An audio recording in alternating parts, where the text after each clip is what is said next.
हाँ, अग्निवीर के बारे में बताना चाहता हूँ। अग्निवीर। हाँ, जैसे आप जगह भाई, हम युवाओं, किसानों, नौजवानों की बात हमेशा करते रहते हैं। जो आपका मुद्दा जमीन पर होता है, आप भले मुट्ठी भर लोग हो, लेकिन ये आवाज़ जो है देश के बहुत बड़ी उत्तर प्रदेश के बहुत बड़े जवानों नौजवानों की आवाज़ है। और मुझे लगातार लोग कह रहे हैं इस बात को। तो कोई उठाए चाहे ना उठाए, और संख्या चाहे जितनी सीमित हो और मेरी ताकत चाहे जितनी छोटी बड़ी हो, मैं नौजवानों की बात सरकार तक पहुंचाने का काम करता हूं। आप अग्निवीर योजना के बारे में कुछ कहना चाह रहे हैं तो बताएं। हाँ जी, जैसे सरकार ने आश्वासन दिया है कि हम 25% जो फोर्स है, मतलब 100 जाते हैं तो 25 को रखेंगे, 75 को घर, जिसे हम 1/4 कहते हैं। और फिर ये भी कह रहे हैं कि मतलब आप देखिए ना, 4 में से एक लड़का रहेगा।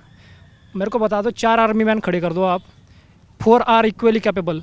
आप मतलब डिफ़िकल्ट हो जाएगा आपके लिए कि ये सबसे अच्छा है 4 में से, क्योंकि आज हमारी जो भारतीय सेना जो बंदों से भरी हुई है, वो हर एक बंदा कैपेबल है। जो अदर हमारी इनिमी कंट्रीज है, हम उनसे कुछ मतलब हम उनसे आगे हैं। They can not match with us, ठीक है।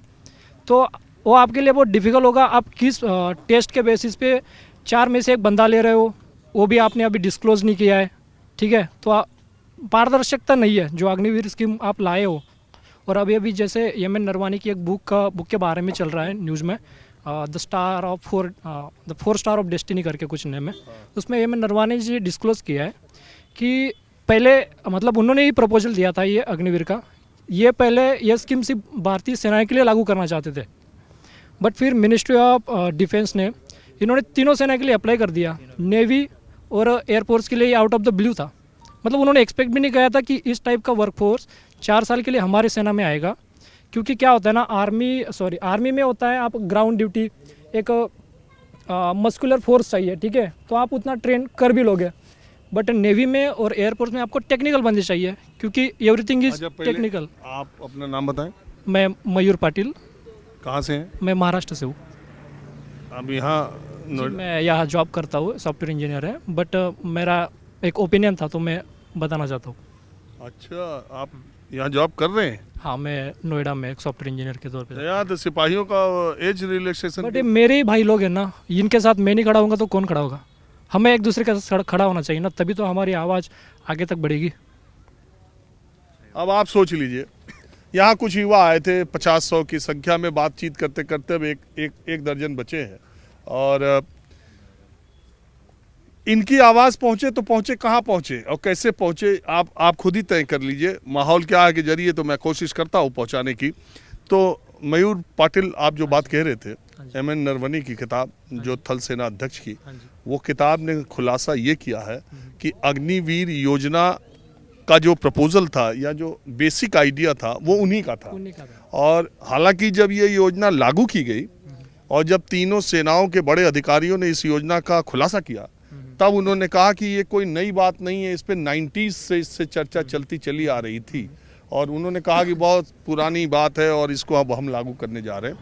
उसमें नरवणे साहब ने ये कहा कि जैसे ऑफिसर्स, कमीशन्ड ऑफिसर्स लिए जाते हैं, शॉर्ट सर्विस कमीशन 5 साल के लिए ले जाते हैं, फिर उनकी चाहत और क्राइटेरिया के आधार पे उनके सर्विस को एक्सटेंड कर दिया जाता होता है 4 साल का। एज ए 10 साल का आपको मिनिमम पीरियड होता है, प्लस 4 का एक्सटेंशन होता है। मैं खुद उसका प्रयास करूँ, मैंने यूपीसी सीडीएस क्लियर किया है।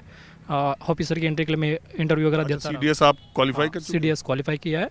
अब आपका एसएसबी होगा? हाँ, एसएसबी मतलब मैंने 5 अटेम्प्ट दिए हुए हैं, अभी उसी के प्रयास में कर रहा हूँ। तो अब वो जो था उनका ये कहना था कि कमीशन्ड ऑफिसर जैसे शॉर्ट सर्विस कमीशन्ड ऑफिसर होते हैं, वैसे ही 25% भर्ती हम भारतीय थल सेना में, इंडियन आर्मी में केवल सैनिकों की रखते हैं। 25%, 75% परमानेंट रख, जैसे है वैसे करते हैं। लेकिन सरकार ने उसका कर दिया उल्टा ये कर दिया कि 25% को ही रिटेन करेंगे, 75% को घर भेज देंगे, 4 साल की नौकरी। और सरकार ने ये व्यवस्था न सिर्फ आर्मी बल्कि नेवी और एयरफोर्स में भी लागू की। उन्होंने अपनी बात में ये खुलासा किया, जब नेवी और एयरफोर्स सामने आया तो सब चौंक गए, क्योंकि वहाँ तो टेक्निकल जो आप बात कर रहे हैं, राइफल मैन होता है और एक टैंक मैन होता है, आर्टिलरी मैन होता है, गन मैन होता है। ये सारे इक्विपमेंट है, टेक्निकल इक्विपमेंट है।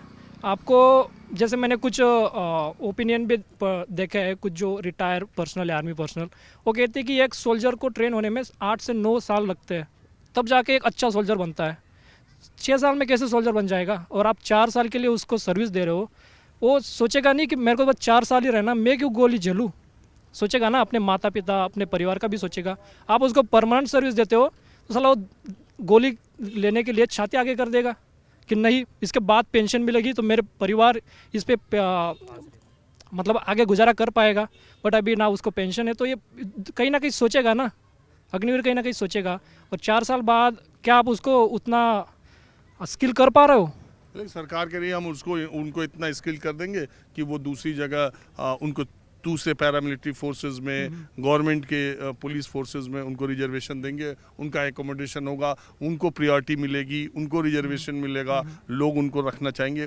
सरकार के भी अपने तर्क हैं। बिल्कुल सरकार कह रही है, बट अभी देखो ना आप, वैकेंसी निकल रही है, एज का भी मैटर होता है, डिपार्टमेंटल वैकेंसी निकलती है वो बहुत कम होती है, उसमें कंपटीशन भी ज़्यादा होता है, तो वहाँ पे भी उसको अग्निवीर को कंपटीशन फेस करना ही पड़ेगा ना। तो दिक्कतें हैं, आगे जाके बहुत दिक्कतें हैं। और अभी सरकार ने तो अग्निवीर का इनिशियल पेमेंट 20,000 बोला था, MN नरवाने जी उनको 30,000 किया है। तो भाई, किताब की चर्चा पूरे हर जगह पहुंच गई है। तो भाई सरकार देख रहे हो आप किस लेवल पे थिंकिंग थी सरकार की। एज अ लेबर आप उनको 20,000 पे रखना चाहते थे। MN नरवाने ने जब प्रयास किया तो तब 30,000 जाके उनका इनिशियल पेमेंट। नरवाने जी भी